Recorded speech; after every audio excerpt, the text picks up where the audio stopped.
अभिमन्यु महाभारत के महत्वपूर्ण पात्र थे, जो पांचों पांडवों में से अर्जुन के पुत्र थे।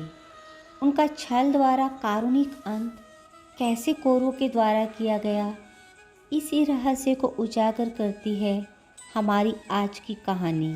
कुरुक्षेत्र में कौरवों और पांडवों के बीच 18 दिन तक घमासान युद्ध चला था।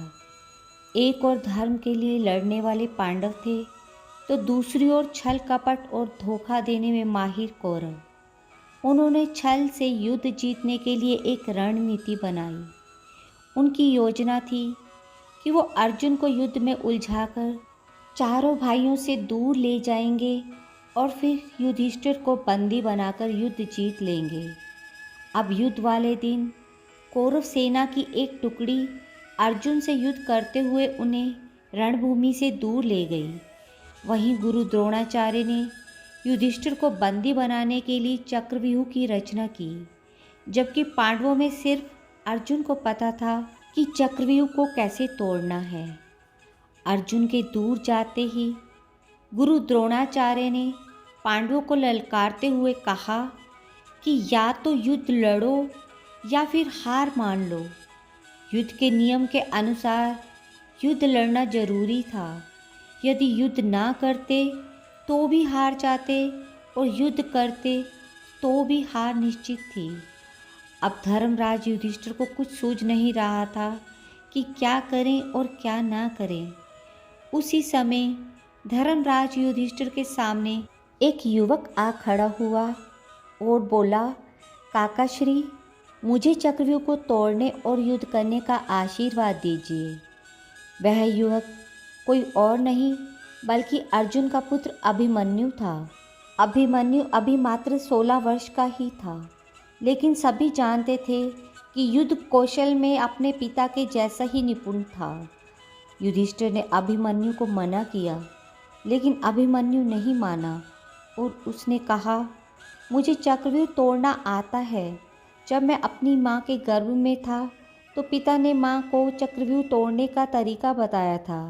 बस तभी मैंने इसे सीख लिया था। मैं आगे रहूँगा, आप सब मेरे पीछे पीछे आइए। हार मानकर युधिष्ठिर ने अभिमन्यु की बात मान ली और सभी युद्ध के लिए तैयार हो गए। सबसे आगे अभिमन्यु था और बाकी सब उसके पीछे। अभिमन्यु को रण क्षेत्र में देखकर कौरव मजाक उड़ाने लगे कि ये छोटा बालक क्या युद्ध करेगा।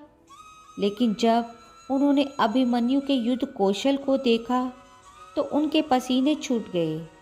आगे बढ़ते हुए अभिमन्यु ने दुर्योधन के पुत्र लक्ष्मण को मार गिराया और चक्रव्यूह में प्रवेश कर गए।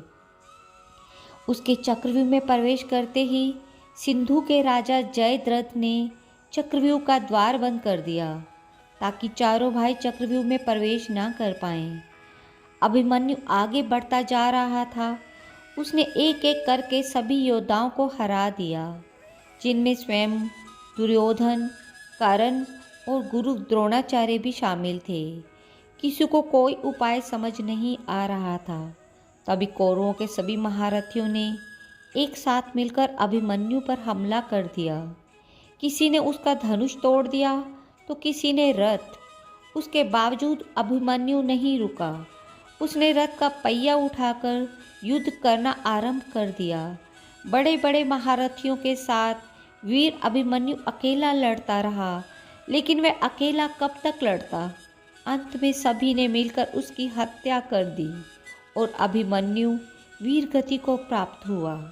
अभिमन्यु की मृत्यु के बाद अर्जुन ने प्रतिज्ञा ली कि वह अगले दिन युद्ध में जयद्रथ को वध कर देगा। आज शूरवीर अभिमन्यु का नाम कर्ण और अर्जुन से भी पहले सम्मान के साथ लिया जाता है। राधे राधे।